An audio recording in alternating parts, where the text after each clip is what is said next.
Hi guys, I am Dr. Vinod Pankaj Misra and you are welcome in my YouTube channel Pankaj Institute of English. So dear friends, I am here with NEP BCom first year examination 2023-24 new education policy foundation course. So dear friends, this is the question paper of foundation course. तो foundation course के दो part होते हैं.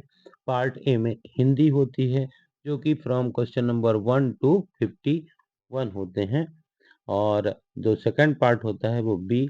यहाँ पे मैं आपको specially B part को एक्सप्लेन कर रहा हूँ, लेकिन आप ए पार्ट के क्वेश्चन के आंसर भी देख सकते हैं क्योंकि सही टिक क्वेश्चन हैं जिनसे आप आने वाले एग्जाम के लिए प्रिपरेशन कर सकते हैं, या यदि आपने एग्जाम दिया हुआ है तो आप अपने क्वेश्चन के आंसर मिला सकते हैं. और यहाँ पे मैं आपको क्वेश्चन नंबर पार्ट बी जो कि इंग्लिश लैंग्वेज का है तो मैं उसको आपको एक्सप्लेन कर. Yes, from question number 51 question is place where the Mahabharata war took place. कौन सा स्थान था जहाँ पे महाभारत का युद्ध हुआ था? तो the correct answer is Kurukshetra. मैं चारों ऑप्शन पढ़ के ज़्यादा समय नहीं लगाना चाहता हूँ, इसलिए केवल आपको आंसर बताऊंगा. Question number 52, Mahabharata strengthen the soul. तो महाभारत जो है वो आत्मा को स्ट्रेंथ करता है. तो इसमें चार ऑप्शन थे. The correct answer is true. Now question number 53, when what quality of Mahatma Gandhi influence the most. कौन सी महात्मा गांधी की क्वालिटी थी जो सबसे ज्यादा प्रभावित करती है? Policy of non violence. B is the correct answer. Now question number 54, the main problem of India are. Bharat की मुख्य समस्या क्या है? तो डिसीज एंड पॉवर्टी. पॉवर्टी मतलब गरीबी और बीमारी और गरीबी. Option C is the correct answer. Now question number 55, who was बेलन. ये आपका द एक्स करके एक स्टोरी है, उसी से रिलेटेड एक क्वेश्चन है. हु वाज बेलन.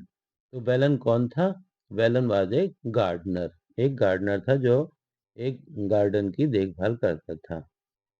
Now question number 56, who had the keys of the house once the tenants vacated. Tenants मतलब किराएदार.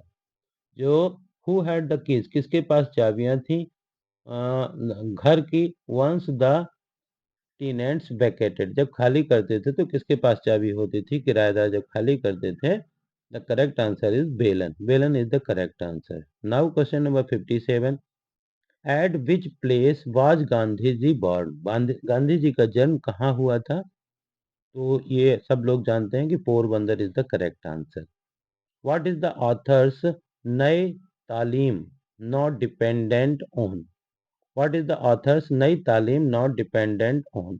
The correct answer is money. Money जो है वो नई तालीम में डिपेंडेंट नहीं है. Now question number 59, which of the following is not synonym of wisdom. Wisdom मतलब बुद्धिमानी. तो इनमें से जो है कौन सा सिनोनिम, सिनोनिम मतलब पर्यायवाची, same words of same meaning. तो the correct answer is C, folly is the correct answer. Now question number 60, where the mind is without fear. तो ये आपका जो फर्स्ट लेसन है रविंद्रनाथ टैगोर के द्वारा लिखा हुआ जो फर्स्ट लेसन है, ये क्या है? The correct answer is poem. Antonym of logical. Antonyms मतलब अपोजिट वर्ड.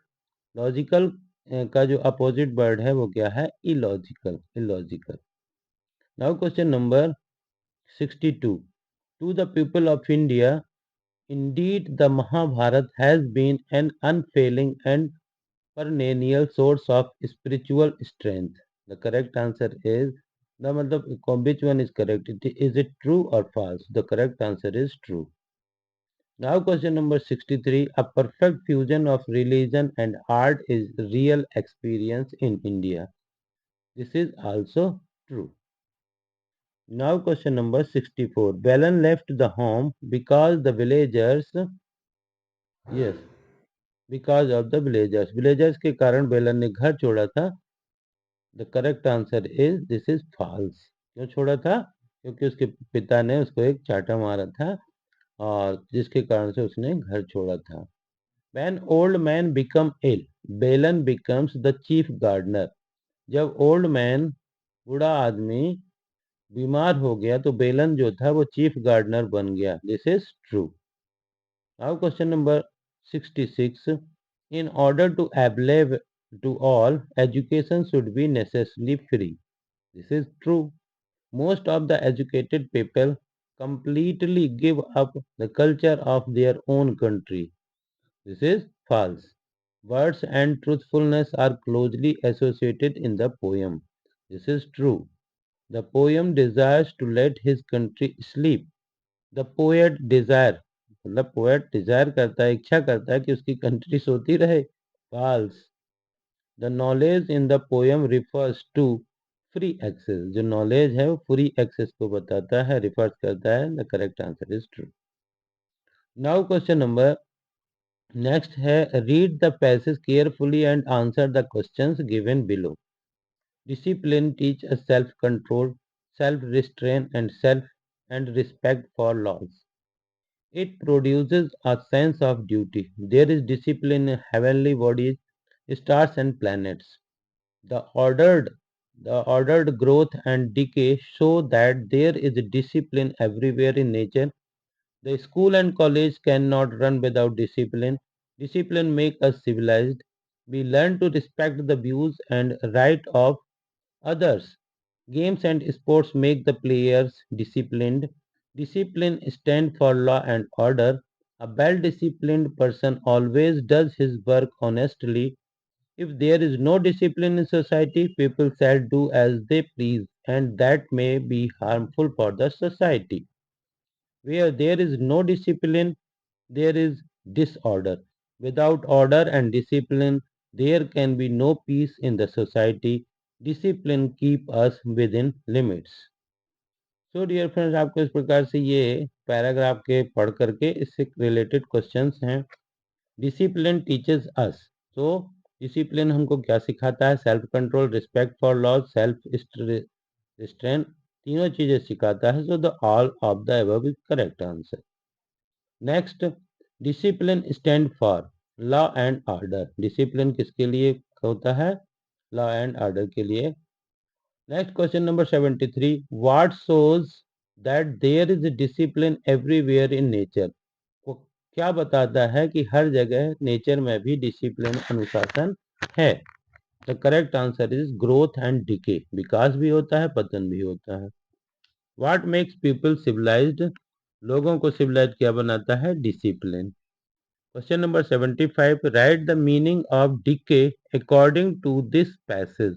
डीके का इस पैसेज में क्या अर्थ है? डीके मतलब क्षय होना, और डेथ मतलब भी क्षय होना या मर जाना। So death is correct answer. Question number 76। One who doesn't believe in existence of God.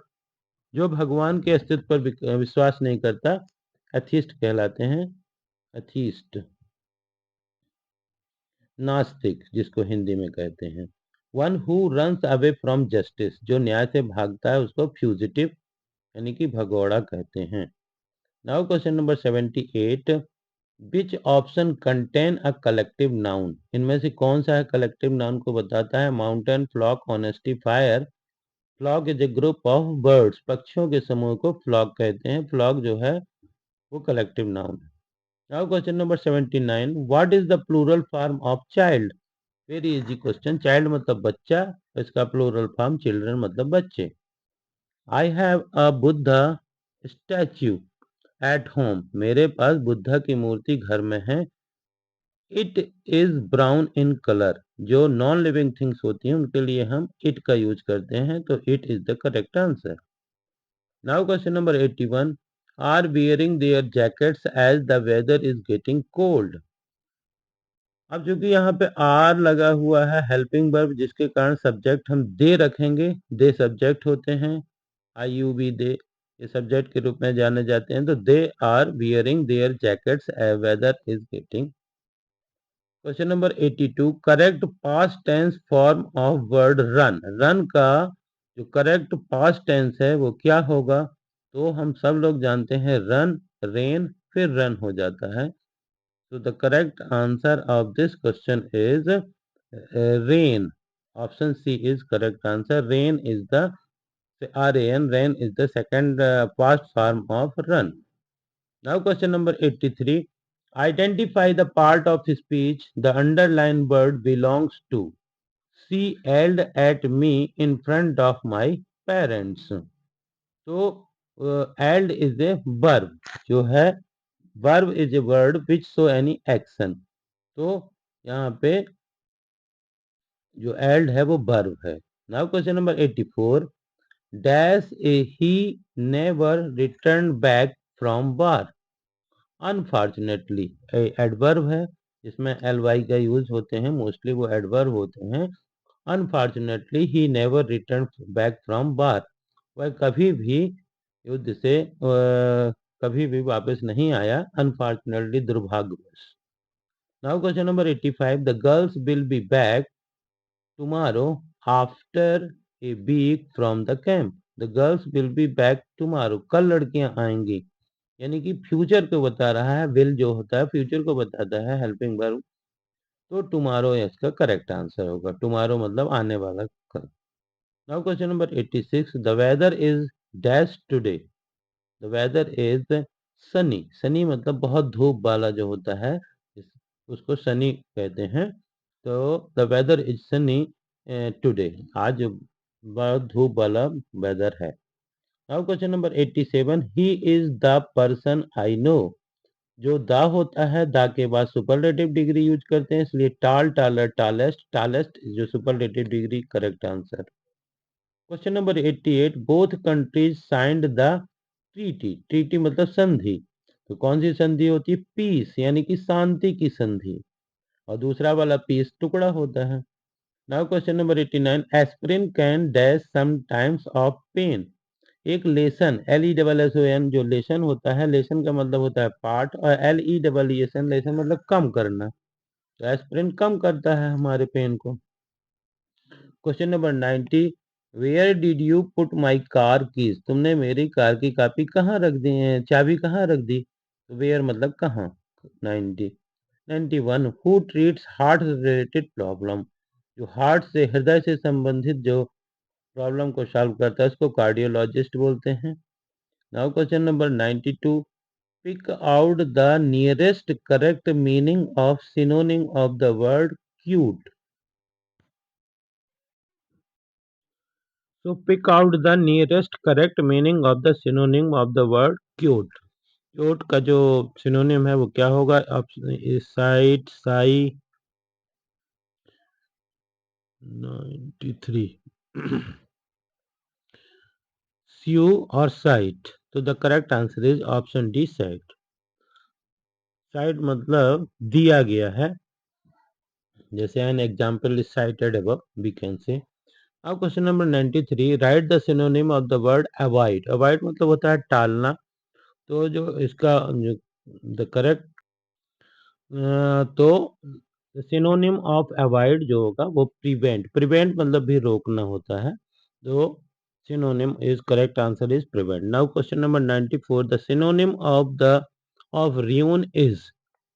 Ruin मतलब होता है नष्ट करना, और डिस्ट्रॉय मतलब भी होता है नष्ट करना. तो synonym of ruin is destroy. Prefix for healthy is. Prefix are those words which fix before any word and change the word of change the meaning of that word. उस शब्द का अर्थ बदल देते हैं. तो यदि हेल्दी में हम अन लगा देते हैं तो अनहेल्दी हो जाता है, उसका अर्थ भी चेंज हो जाता है. Unhealthy is the correct. Now question number 96. Adjective of noun beauty is. Beauty जो है वो नाउन फॉर्म होता है, और इसका जो ब्यूटीफुल जो होता है वो एडजेक्टिव फॉर्म होता है. So option D is correct answer. Now question number 97. The children got during the lecture bored. Option A is bored and option B is bored, roar or road. So option B is correct answer, bored. बच्चे option सुन करके bore हो गए. Now question number 98. Antonym of rough. Rough मतलब खुरदुरा. तो इसका opposite opposite word होता है स्मूथ. स्मूथ मतलब चिकना. Now question number 99. This is the second last question of this video. तो डियर फ्रेंड्स, यदि आपको इस प्रकार के ये क्वेश्चन पेपर पसंद आया हो, समझ में आया हो, आपको कुछ भी हेल्प मिली हो, तो प्लीज़ ज़्यादा से ज़्यादा इस वीडियो को ज़्यादा से ज़्यादा लाइक करिए, शेयर करिए और यदि आप चैनल पे नए हैं तो प्लीज़ इसे सब्सक्राइब करिए। ताज इज़ ए ब्यूटीफुल बिल्डिंग, तो किसी फेमस बिल्डिंग के आगे हम आर्टिकल द का यूज़ करते हैं, so option C is the correct answer. And this is last question, nobody knows what are you thinking? कोई भी ये नहीं जानता है कि आप क्या व्हाट आर यू थिंकिंग, आप क्या सोच रहे हैं? नोज़ मतलब यहाँ पे जानने से मतलब है, नोबडी लगा हुआ है, इसलिए यहाँ पे हम वर्ब के फर्स्ट फॉर्म के साथ यस या यस का यूज़ करते हैं। So dear friends, I hope कि आपको this question will help you. Thank you for watching this video.